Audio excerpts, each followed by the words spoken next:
Thank you, Senator Padovan. Thank you to all of my friends, my family, who have come here today in Bound Park. Bound Park is, as many of you know, part of the estate that once belonged to John Bound, who, during a time of turmoil in this country, before it was our nation, stood up for the rights of an oppressed minority and protected them from the Dutch colonial government and Governor Peter Stuyvesant. He and a small band stood together and created the Flushing Remonstrance. It is the cornerstone on which our First Amendment was eventually written. And then John Bound's estate became part of Francis Lewis' estate. And Francis Lewis, as you know, one of the signers of the Declaration of Independence. This community has a rich, rich history, and I am very glad to be here today to make my announcement just 2 blocks from where I live and just 15 blocks from where I grew up. This community is a very special place. Our community is a group of 1- and 2-family homes. It is a community of small business owners. It is a community of incredible diversity. We have almost every religion, almost every race, almost every ethnicity, and almost every language in a short distance from each other, working together but sharing the same 3 problems right now. The first is jobs. This president came in and spent trillions of dollars, has run up the national deficit to a point at which we have never seen in the history of this country. He did, in just 3 years, what the prior 5 presidents couldn't do in their entire terms in office. We stand paying more money in interest than the government can take in a year, and that's just wrong. The job damage that has caused, unemployment at well over 8%, is still not getting the attention it deserves from the White House. Jobs is job 1 of our Congress in the next term. The second area is most important to everyone who stands with me today. It is our national defense and defense of our allies like the State of Israel. It is time that the people wake up to the fact that this president has been willing to compromise the national security of our friends like Israel and our own. Today, the Huffington Post reported that the president was caught in a candid moment telling the leader of Russia, the incoming president, once he wins this election, he'll have the flexibility to take missiles off the table, to take Star Wars off the table in his second term. I don't know about you, but I do not want the national security of the United States compromised in the interests of political expedience. And that's just what happened today. In 1962, October, a Democratic president placed this nation on the path to war, nuclear war, over missiles in Cuba. How quickly we forget. This president condemns Israel for wanting to defend itself from a possible missile attack from Iran, which is exactly 1,100 miles away, the same distance it was for the Cuban missiles placed that threatened Washington, D.C. We need to be consistent in our foreign policy, to stand with our friends and allies, and to make no mistake about it, Israel is the only democracy in the Middle East and deserves our full and unwavering support.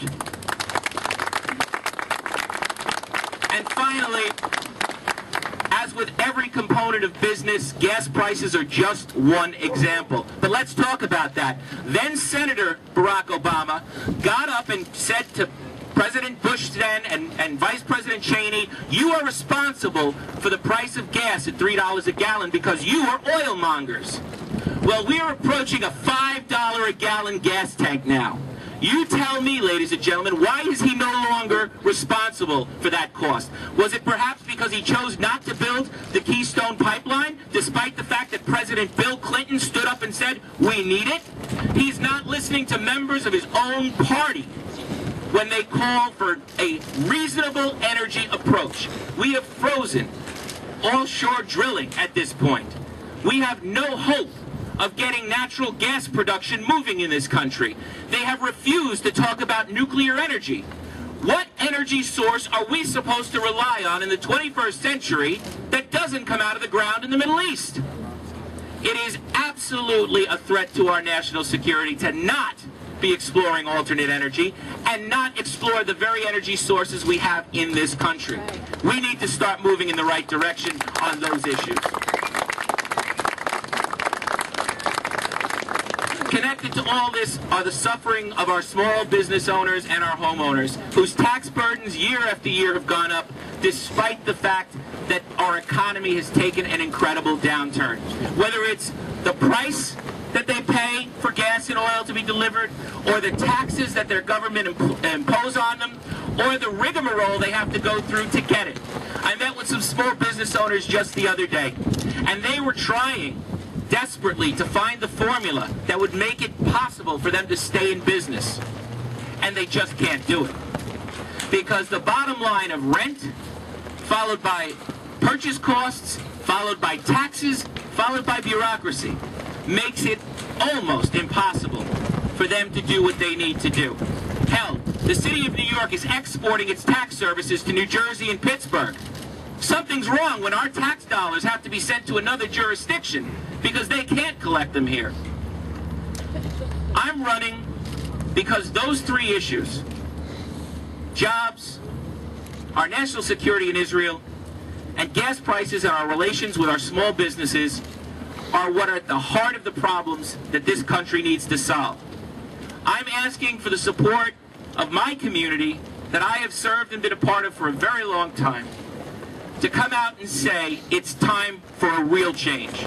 It's time to send citizen politicians to Washington, not career ones. It's time to talk about our values in our community and remember that God is part of the equation, however we see it. This race will not be distracted by non-issues at any time. We will stick to the message, we will stick to the things that the people want addressed in Washington, and we will not lose focus. I've worked for many years in this community doing public work as an 18B assigned counsel attorney. I've worked in prosecutors' offices. I've seen both sides of the ledger in owning a small business. I know we have a chance now to make a change, and I am very honored to be joined by some incredible leaders. I have my good friend, Congressman Rick Lazio, who's joined us here today. Of course, State Senator Frank Padovan, who served this community. I owe you a great deal, and so does this whole community, Frank. I have been joined by the leaders of the Conservative and Republican Party, Phil Ragusa and Tom Long. I've been joined by former councilman, my predecessor, Mike Abel. I received phone calls today from Congressman Michael Grimm and Congressman Bob Turner thanking me for joining the fight. They are in Congress now working very hard to get some legislation passed. I've been called by Senator Surf Maltese, who represents the western part of our district, and I'm very happy to have had their support as well. And of course, my friends in the Libertarian Party are here as well. The Vice President of the Libertarian Party, John Procida, is here as well. I've been joined by my family, including my niece and nephew, who are very thrilled to be on camera again. They did that at the inauguration with the mayor, and they were, of course, very happy about that. You're upside down? You're upside down. That's all right. From the back, it looks right.